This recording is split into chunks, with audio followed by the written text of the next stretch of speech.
IAS लड़की। उसके घरेलू हालात बहुत खराब थे, इस कारण वह 12वीं में फेल हो गई।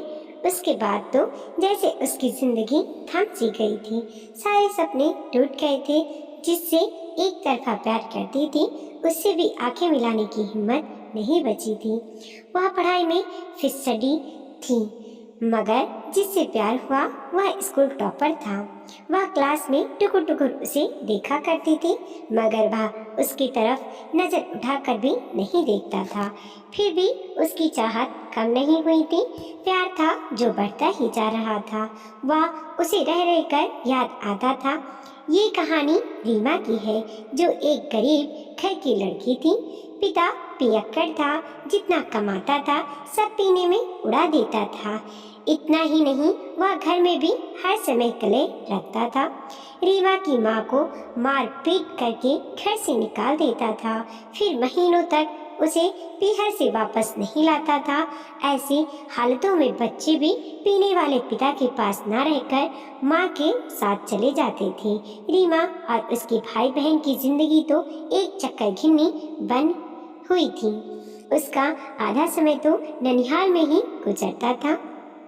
ऐसे हालात में बच्चों का पढ़ना बहुत मुश्किल होता है। रीमा की माँ खेती बाड़ी में मेहनत करती थी, इसी से बच्चों की परवरिश हो रही थी। फिर एक दिन रीमा के पिता का हार्ट अटैक से निधन हो गया। रीमा के लिए ये भी एक बड़ा झटका था। वह 12वीं में फेल हुई। उसी साल पिता का देहांत हुआ था। अब जिंदगी और मुश्किल हो गई थी। उधर एक से भी उसकी नींद उड़ाए हुए था। स्कूल छूट जाने के बाद महेंद्र को देखना भी नसीब नहीं होता था। अब वह कॉलेज में चला गया था, जो शहर में थी। फिर एक दिन रीमा ने ऐसा कदम उठाया जो आमतौर पर लड़कियां नहीं उठाती। एक दिन वह हिम्मत करके शहर जा पहुंची। कॉलेज के बाहर महेंद्र से मिली और बोली, मैं तुमसे प्यार करती हूँ, क्या तुम मुझसे शादी करोगे? वह रीमा के इस सवाल को सुनकर घबरा गया। बोला, मेरे पास ऐसे कामों के लिए वक्त नहीं है, अभी पढ़कर करियर बनाना है, उसके बाद शादी के बारे में सोचूंगा। रीमा बोली, मैं कब कह रही हूँ अभी शादी करो, करियर बनाने के बाद तो कर लोगे ना? वह सोचता हुआ बोला, जब करियर बना लूंगा तो अपने लेवल की लड़की से शादी करूंगा। तुम 12वीं फेल हो, अपने लेवल का लड़का देखो, हमारी जोड़ी नहीं बन पाएगी। इतना कहकर महेंद्र चला गया, मगर रीमा के लिए अंधकार सा छोड़ गया। वह पत्थर बन गई थी, जिसे वह बचपन से ख्वाबों में लेकर जी रही थी। उसके सामने उसकी औकात तो 12वीं फेल से ज्यादा कुछ न थी। वह एक दो दिन आस्वाद में रही, मगर फिर उसने ना जाने क्या सूझी। फिर उसने दोबारा 12वीं के प्राइवेट फॉर्म भर दिए और चुपके चुपके पढ़ाई में जुट गई। अब वह जम के खेत में माँ के साथ मेहनत करती और जब भी वक्त मिलता पढ़ाई में लग जाती थी। जब हौसले बुलंद हो जाते हैं, नजरें मंजिल पर जम जाती हैं, इरादे फौलादी बन जाते हैं, उसके बाद तो सफलता मिलना कोई बड़ी बात नहीं है। रीमा ने 12वीं की परीक्षा प्रथम श्रेणी से पास की। इसके बाद उसके सपने बढ़ते गए। वह स्नातक की तैयारी में लग गई। कहते हैं टूटे हुए सपने वाले लोग ही कुछ बड़ा करके दिखाते हैं। अब रीमा ने बहुत बड़ा सपना देखना शुरू कर दिया था। वह बीए के साथ साथ यूपीएससी की तैयारी में लग गई। कोई सोच भी नहीं सकता था कि खेतों की मुंडे पर किताबें लिए बैठी एक गरीब लड़की कुछ बड़ा करने की तैयारी कर रही है। 3 साल में जब उसकी ग्रेजुएशन पूरी हुई, तब तक उसका ज्ञान भंडार बहुत बढ़ चुका था। इस कारण वह यूपीएससी की प्री एग्जाम में आसानी से निकल गई। उधर बीए करते ही महेंद्र बीएड कर रहा था। उसके पिता टीचर थे, इसीलिए उसने भी टीचर बनने की सोची थी। प्री में निकलने के बाद रीमा ने पूरा दमखम के साथ मुख्य परीक्षा दी, मगर वह पास नहीं हो पाई। वह इस हार से निराश होने वाली नहीं थी। वह दोबारा पूरे जोर शोर के साथ तैयारी में लग गई। अब उसके भाई बहन भी घर खेती को संभालने के काबिल हो चुके थे, इसीलिए वह शहर में रहकर तैयारी करने लगी।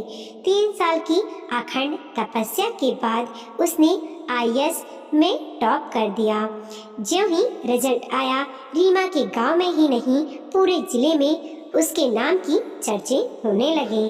गरीब परिवार की गुमनाम बेटी अचानक सुर्खियों में आ गई। उसका इंटरव्यू लेने के लिए पत्रकार उसके घर आने लगे। जब महेंद्र को रीमा के बारे में पता चला तब उसको तो जैसे काट मार गया। वह बीएड करने के बाद टीचर की वैकेंसी निकलने का इंतजार कर रहा था। अभी तक बेरोजगार था, मगर जिसे 12वीं फेल कहकर ठुकराया था वह तो कलेक्टर बन चुकी थी। गांव में जगह जगह उसका स्वागत हुआ, मगर महेंद्र उसे कहीं भी नजर नहीं आया। मगर ट्रेनिंग पर जाने से पहले वह उसके घर पहुंच गई। उसे देखकर महेंद्र के घर वाले बहुत खुश हुए।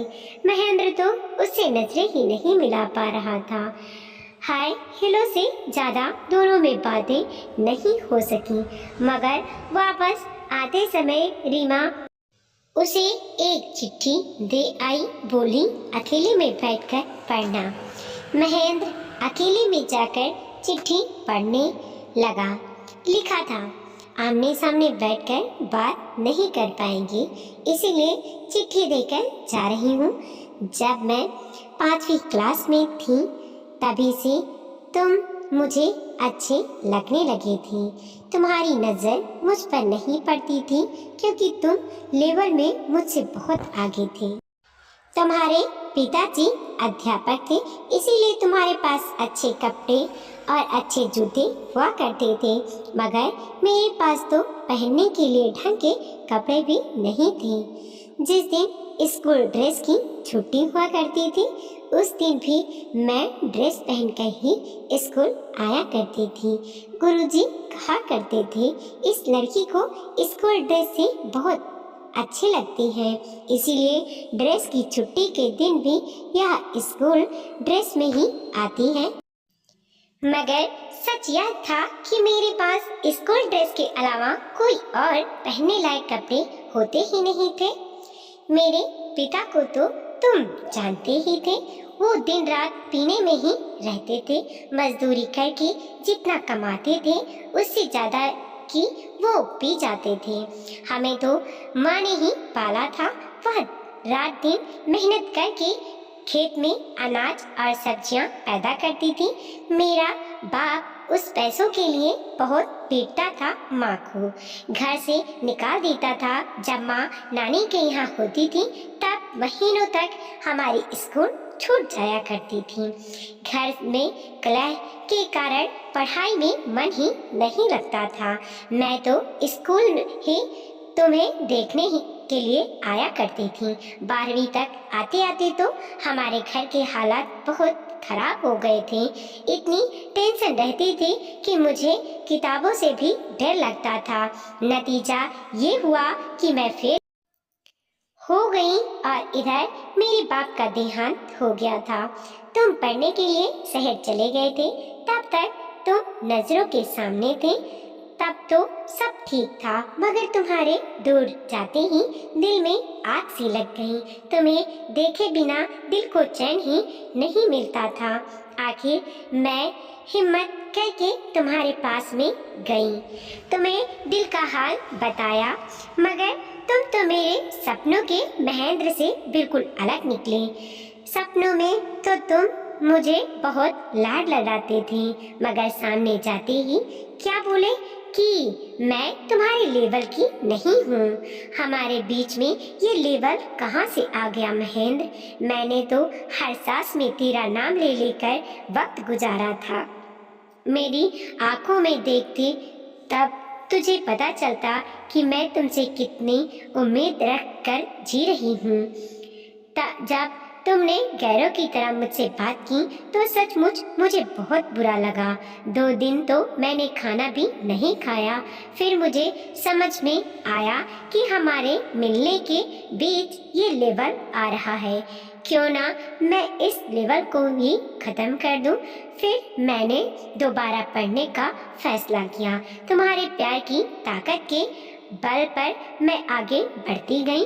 जब भी थक जाती थी तब तुम्हें याद करके दुगनी ताकत से लग जाया करती थी। सुनो यारा, मुझे पद और पैसों से कोई मतलब नहीं है।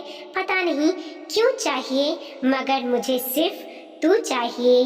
अगर अब भी लेबर में कोई प्रॉब्लम हो तो बता देना। तुम्हारी खातिर मैं ये नौकरी भी छोड़ दूंगी। कल सुबह मैं आईएएस की ट्रेनिंग के लिए निकल जाऊंगी। अगर मेरे लिए दिल में थोड़ा सा भी प्यार है तो मुझसे मिलने आ जाना। तुम्हारी रीमा। महेंद्र चिट्ठी पढ़ते ही भागा भागा रीमा के घर पहुंच गया। जाते ही भारी आंखों से बोला, मुझे माफ कर दे, मैं किसी भी लेवल में तुम्हारे काबिल नहीं हूँ। पढ़ाई के लेवल में मैं तुमसे बहुत पीछे हूँ, मगर प्यार के लेवल में तो मैं तुम्हारे सामने चींटी के बराबर भी नहीं हूँ। तुम और तुम्हारा प्यार महान है। रीमा मुस्कुराते हुए बोली, मुझे महान नहीं बनना, सब कुछ तुम्हें पाने के लिए किया है। वह बोला, एक मामूली से इंसान को पाने के लिए तुमने मिसाल खड़ी कर दी जमाने के लिए। वाह बोली, तुम मामूली नहीं हो। मेरे दिल से पूछो, तुम कितने अनमोल हो। वह बोली, एक बात पूछूं? वह बोला, क्या? वह बोली, बरसों से एक तलब सी है सीने की, तुम्हारे गले मिलूं। इतना सुनते ही महेंद्र ने दोनों हाथ फैला दिए। वह दौड़ते हुए उसके गले से लिपट गई। फिर काफी देर तक चिपकी रही। कैसे ना चिपकती, बड़ी शिद्दत से जो पाया था उसे। वीडियो को लाइक कीजिए, कमेंट कीजिए और अपने दोस्तों के साथ जरूर शेयर कीजिए। चैनल पे नए हैं प्लीज सब्सक्राइब कीजिए और देखते रहिए मोटिवेशनल स्टोरी। मिलते हैं और एक नई कहानी के साथ।